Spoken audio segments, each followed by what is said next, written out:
Welcome now to another program in the series of A Musical Offering, presenting WNCN Music Director and Program Director David Dubal. David, how are you today? How are you, Matt? Fine, how are you? Sorry we're late. That theme sometimes runs much too long. I hope everyone has patience, but I understand it if they don't have patience.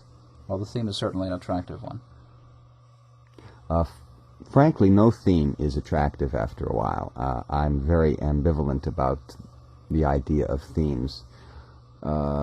First of all, the music shouldn't be too great. I'm always disturbed when I hear recital stage with the first movement of Beethoven's Hammer Klavier. To me, this work is one of the greatest pieces of music ever composed for the piano or anything else, and having to hear that pregnant opening all the time sometimes disturbs me because you are destroying a certain aspect of it. Now, there are other things, such as every time I hear the Italian Symphony, and it will happen now forever, of course, I don't think of it as Mendelssohn's Symphony. I think of it as Bob Adams' work. You know, he's running around, getting in here, getting the news prepared, things like that, and the theme is on. And many themes disturb me. The theme that we have for this program is... yes, it's attractive. It's early Debussy. It's orchestrated by Ravel. It's actually a piano piece. It's called Dance. It was composed around 1890. And there's a certain atmospheric quality to it, a certain up thing, but it's not great music. Is that a good thing? For me, yes. I think the finding of... If I had my choice this moment, I would take every theme we have.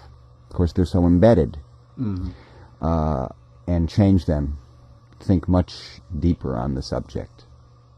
I suspect that what you're saying is that innocuous music might make better theme music for broadcasting purposes, not so much for... Exactly, for broadcasting purposes. Because of the repetition? Yeah, the idea of destroying a masterpiece, using it as a theme, is repulsive.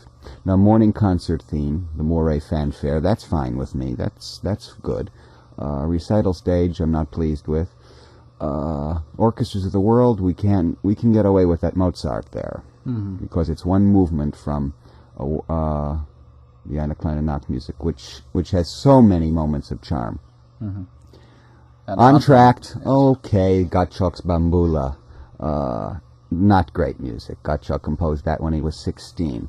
And we have a Mendelssohn's Italian Symphony, which is a model of purity in orchestration. Then we have from Le Tombeau de Couperin. That disturbs me for New York Tonight.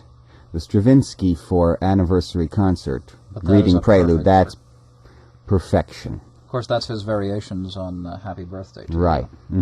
Well, that's enough of themes. Let's begin our Franz Liszt program with one of the most legendary works in the piano literature, something more difficult than it even sounds, which is unusual with Liszt because he understood the piano's potential in the hand so well, the construction of the hand, that he often, as difficult as he is, and the different things he gave to piano literature, it is still so pianistic and well made. However, this work is harder, more difficult than it sounds, and it sounds darn hard. And it's the Don Juan Fantasy after Mozart's Don Giovanni. So let's stop this talk and hear Earl Wild play this work. It will take 17 minutes.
Matt Edwards just said, "Sock it to him, Earl," in a terrific performance of the Don Juan Fantasy. Liszt's recreating whatever it was in his mind there from one of the greatest operas ever written. In fact, Kierkegaard, how would you say it properly in Danish? Kierkegaard? Right, you did it. I knew that too, but it didn't come out. Said that Don Giovanni was the only possible opera. Mull over that while we have a spot.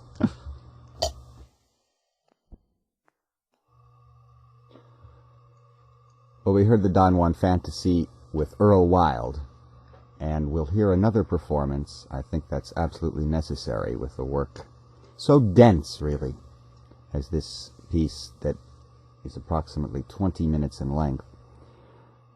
Liszt worked on this piece for many years, although he had first published a version in 1842 and also made one for two pianos.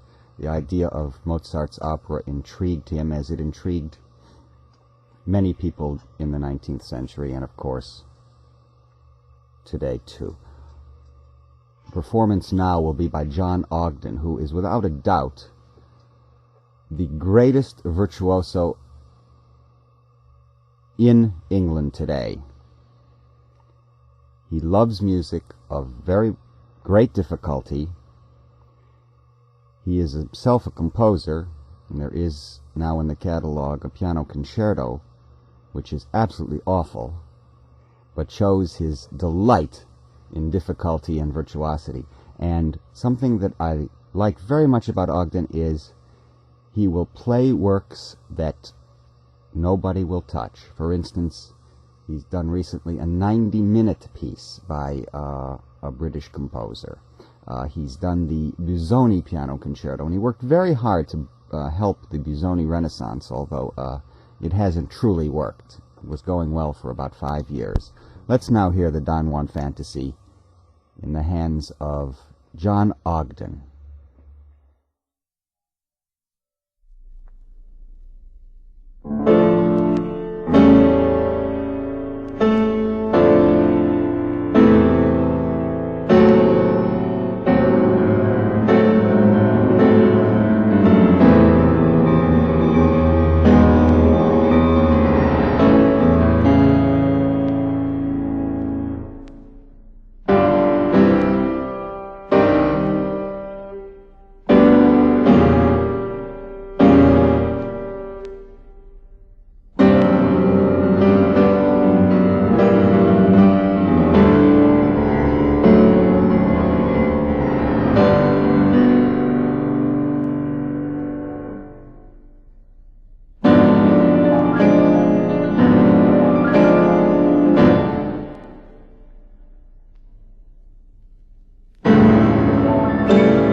The Don Juan Fantasy Reminiscences from Don Giovanni by Franz Liszt, based on the Mozart masterpiece.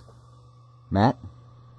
Well, I made a comment while the ending was playing here that Ogden doesn't make it sound as daring as Earl Wild did. And I agree with you, yes.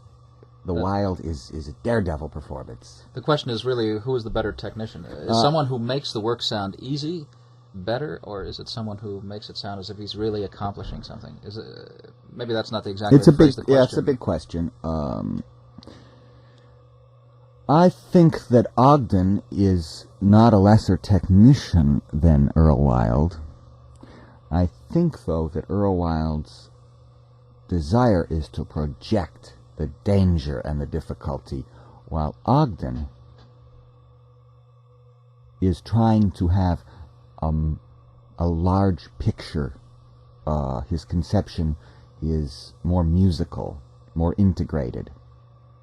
Which one affects you more? I think that the Earl Wild, I like the daredevil approach. Yet I can understand this is a large piece with a lot of synthesis going on. It's not just a potpourri of tunes. So both are valid. Both are good. And both are good. And now we have 2 messages. Okay.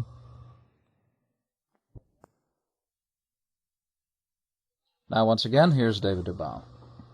Well, we've heard Liszt in the Norma Fantasy, the Don Juan Fantasy, and we concluded the Norma Fantasy program with the Rigoletto paraphrase.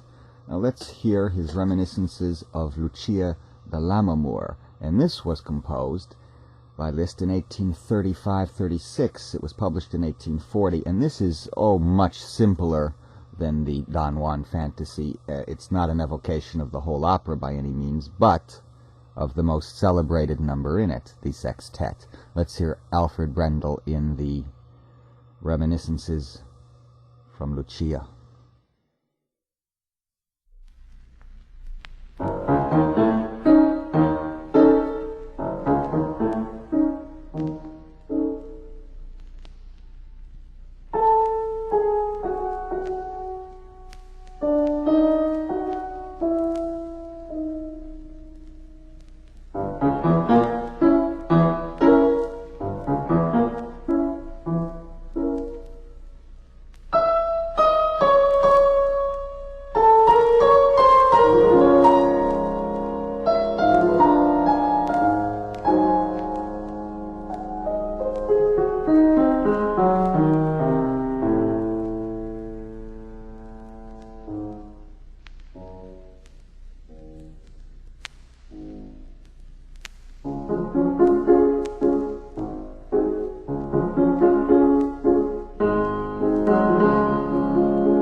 The Reminiscences of Lucia da Lammermoor, Donizetti's famous opera, and that was a realization of the sextet, and very effective, and Alfred Brendel was the artist. And we'll continue in our survey of the music of Franz Liszt on our next program. Thank you for listening.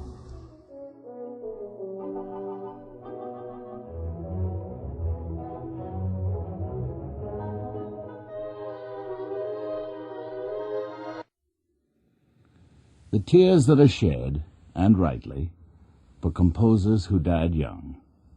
Mozart at 35, Schubert at 31, Bellini at 34. While not so famous as this trio, Giovanni Battista Pergolesi died younger than any of them, 26. And the charming work we are about to hear, in its entirety, La Serva Padrona, gives us some indication as to what he might have left us had his lifespan been longer.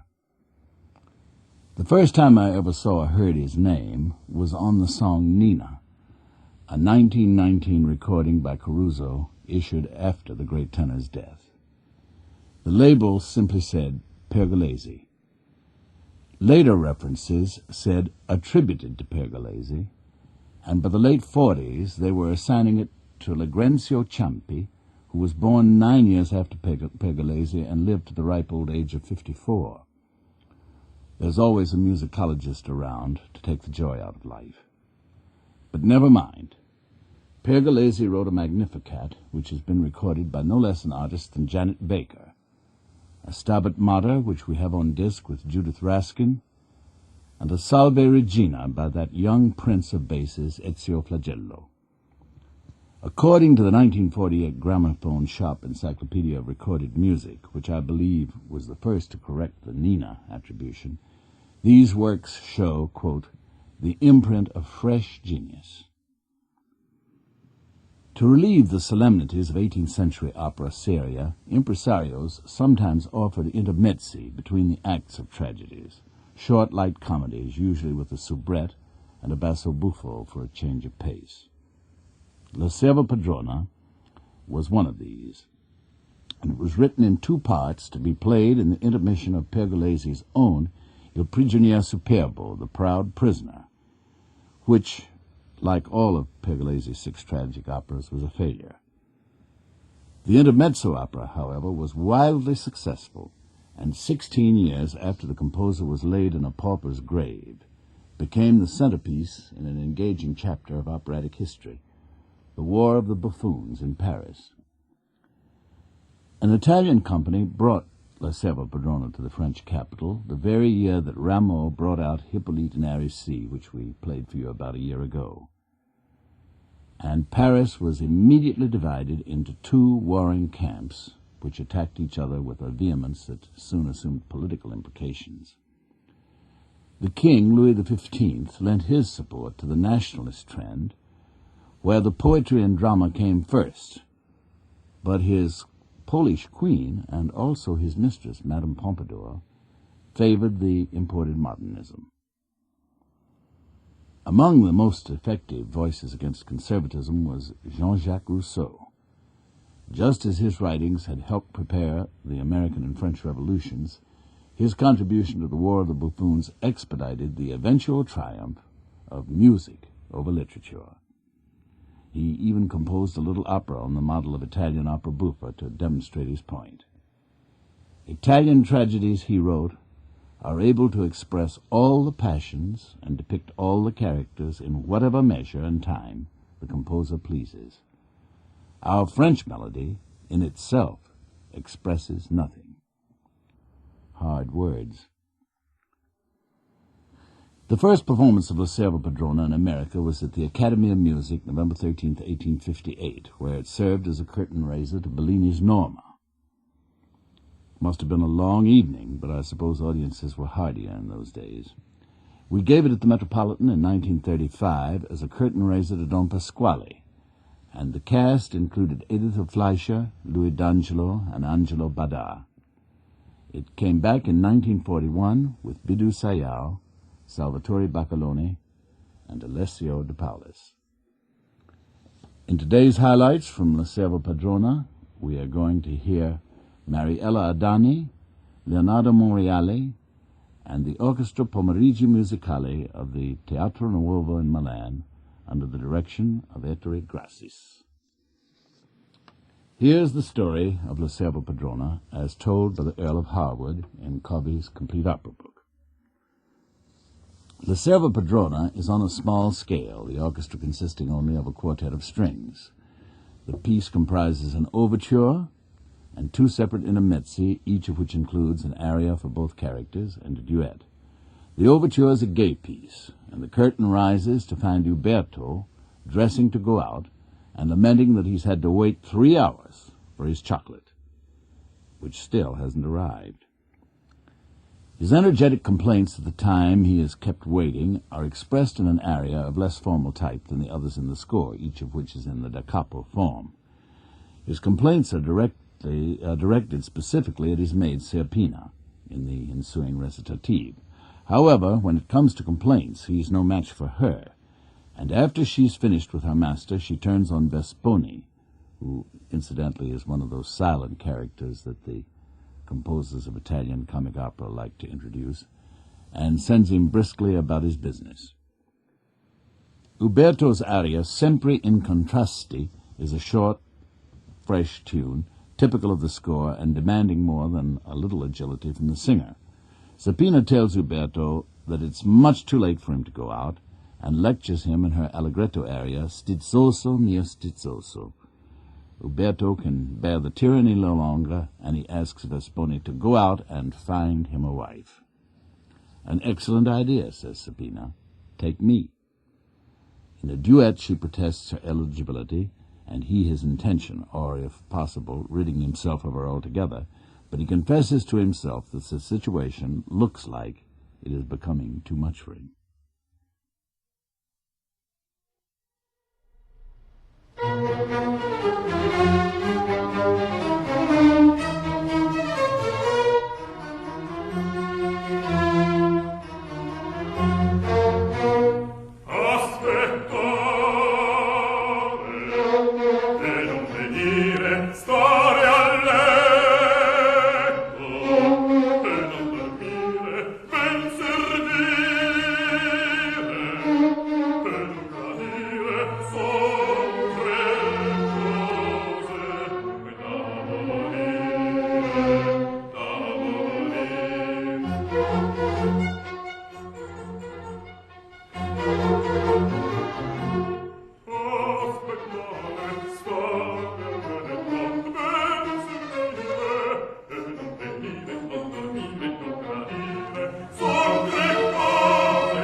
Son 3 ore che aspetto e la mia serva a portarmi il cioccolato non fa grazia ed io d'uscire ho fretta. Oh, flemma benedetta, or sì che vedo che per essersi buono con costei la causa son di tutti i mali miei. Serpina, Serpina, vien domani, e tu altro che fai? A che pietone stai come un malotto? Come che dici? E sciocco palle, rompiti presto il collo, sollecita, vedi che fa. Gran fatto io m'ho cresciuta questa serva piccina, l'ho fatta di carezze, l'ho tenuta come mia figlia fosse. Ora l'ha presa perciò tanta arroganza, fattesi superbola, che al fin di serva diverrà padrona. Ma bisogna risolversi in buon'ora, che quest'altro baglior c'è morto ancora. Lei finita, ho bisogno che tu mi sorridi, eppure il mio non sta qua benissimo. Bravo!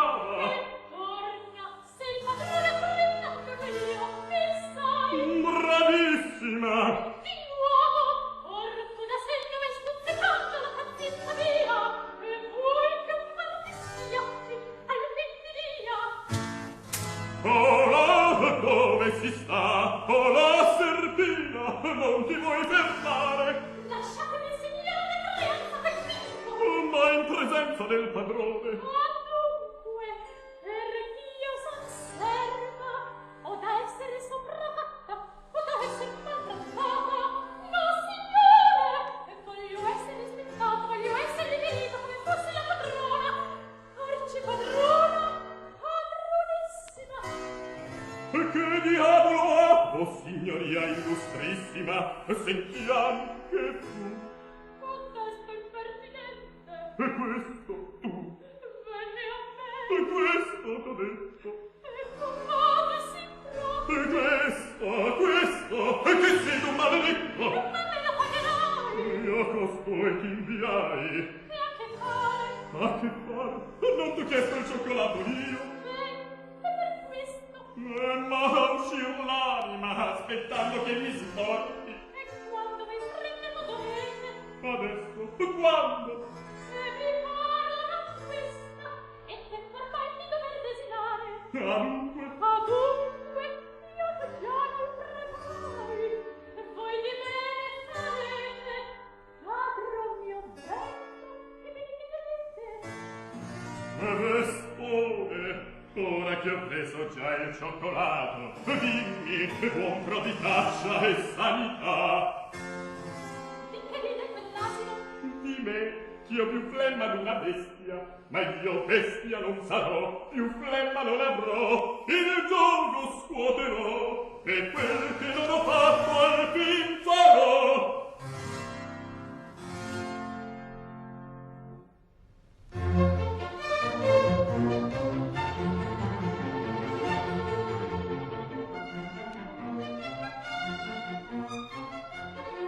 Sempre in contrasti, con te si sta, e qua e là, e su e giù, e sì e no.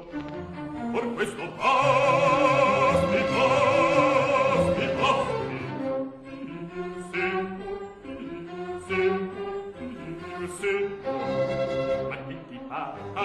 ma che ti pare, voglio crepare, signor mio no, voglio crepare, signor mio no, sempre contrasti, con te si sta, e su, e giù, e qua, e là, por questo basti, finir si può, e sì, e no, e sì, e qua, e là, e su, e giù, e sì, e no, e no, e sì, e no, per questo basti,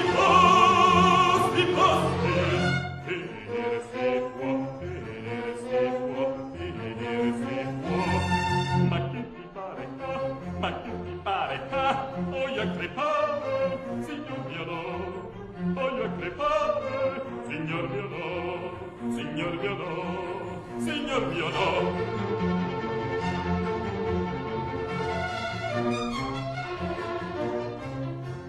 Però dovrai pur sempre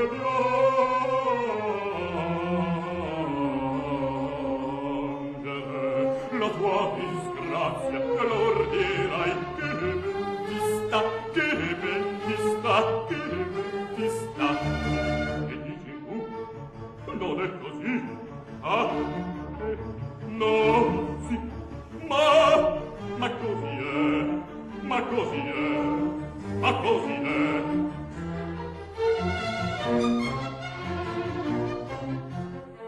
Sempre in contrasti, con te si sta, e qua e là, e su e giù, e sì e no, per questo basti,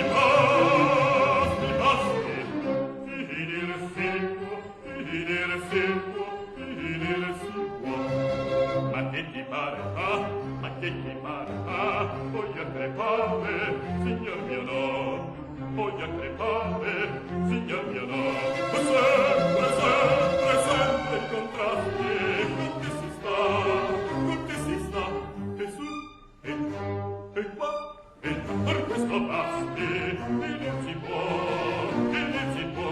e sì, e no, e sì, e qua, e là, e su, e giù, e so, e no, e sì, e no, e no, e sì, per questo basti,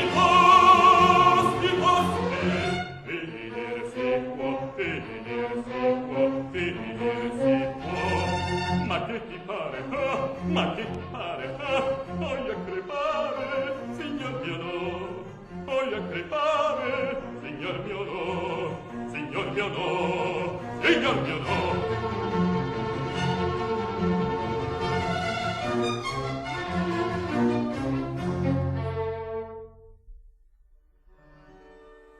Insomma delle somme per attendere al vostro bene io voglio da ricevere. Poveretta, la senti? Per averti voi cura io sventurata te puoi essere maltrattata. Ma questo non va bene, Urlate sì, ma questo non conviene. eppur qualche rimorso aver dovreste di farmi dirmi ciò che dite e fate. Così è, la dottoressa voi parlate. Voi mi state su scherzi ed io m'arrabbio. Non v'arrabbiate, Catteri, ha ragione. Tu non sai che dire. Va dentro, prendi il cappello, la spada ed il bastone, che voglio uscire. Ammirate, non